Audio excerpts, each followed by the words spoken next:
Hello FutureMakers, welcome to TeacherPreneur. Learning has no boundaries and therefore teaching also should not have any boundaries.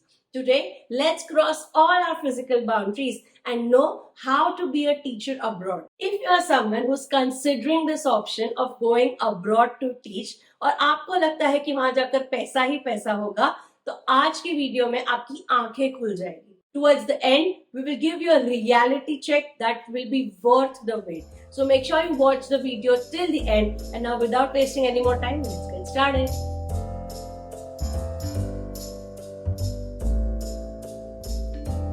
Firstly, let us discuss what all things you require to be a teacher outside.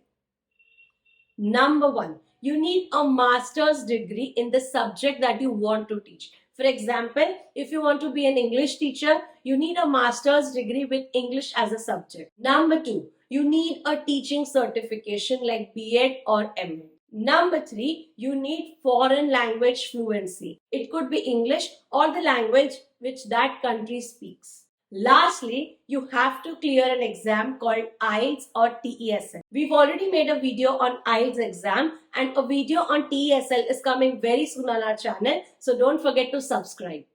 Now that you know the requirements, let's come to the concrete steps that you need to follow to go outside. Number one, you have to decide what kind of role suits you. Just like in India, we have different teaching positions.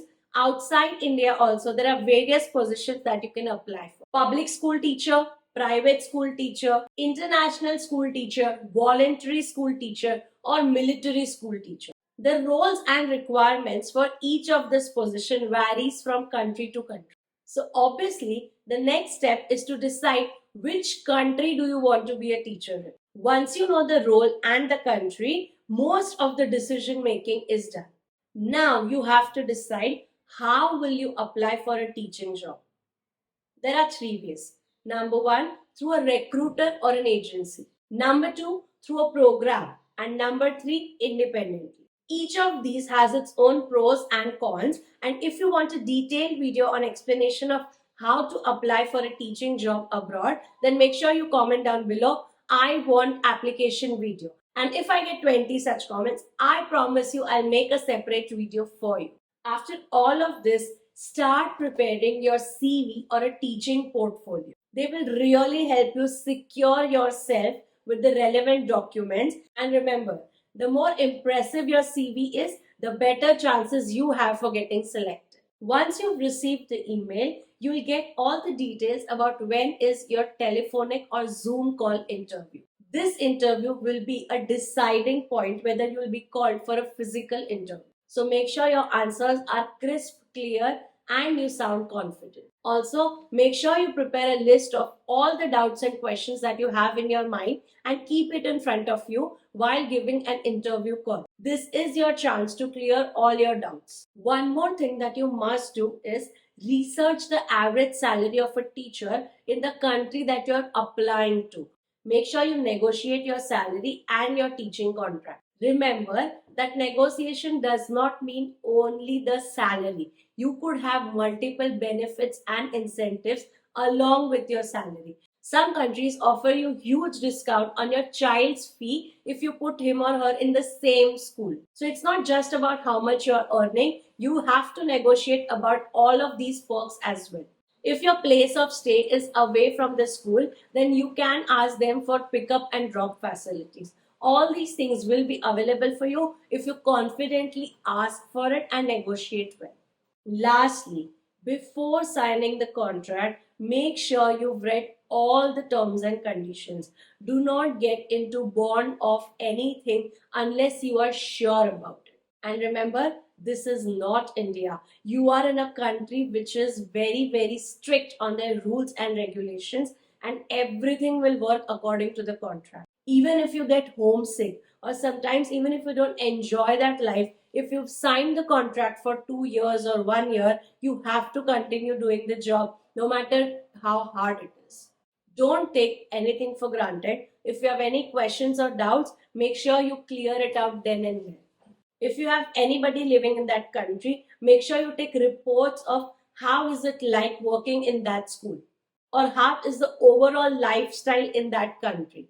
Be extra cautious before going for it. But once you are up for it, I wish you all the best. After all of this step, I'm sure you'll receive the good news that you're selected as a teacher in a foreign nation. And now the actual journey starts. Firstly, you have to be mentally prepared to leave your family behind.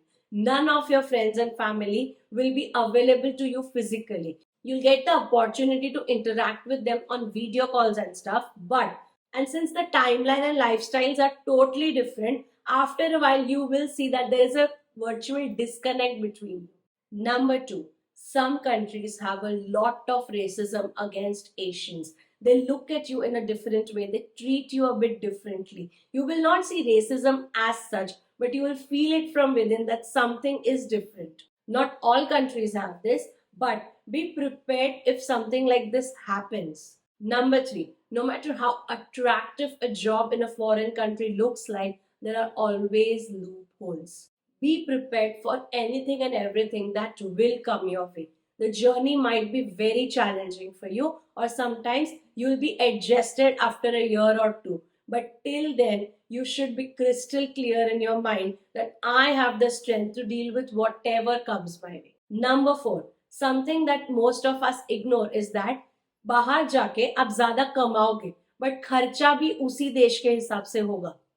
It's not that you'll be earning there and you'll be spending in India. No, that's not the case. If you're living there, वहाँ रहने खाने पीने का खर्चा आप ही का होगा, and that much so you have to incur only. So let's take an example that if you're going there and you're earning 50,000 a month, out of which around 30 to 35,000 is your expense over there.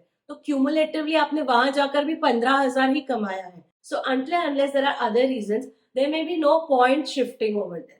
So make sure you consider all of this before accepting a job. Once you cross this physical boundary, you have to step out of your comfort zone.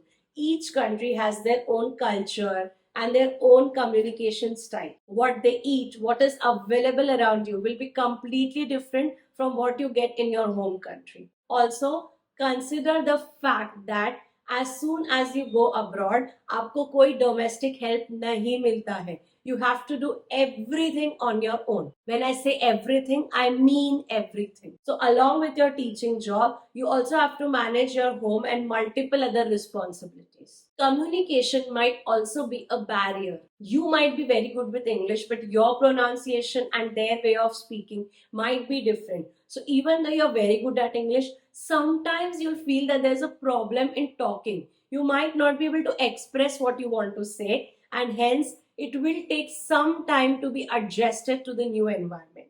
If you are someone who's thinking ki first I will shift to that country and then find a job, remember that if you don't get a job, you might have to return also, or consider any other job apart from teaching.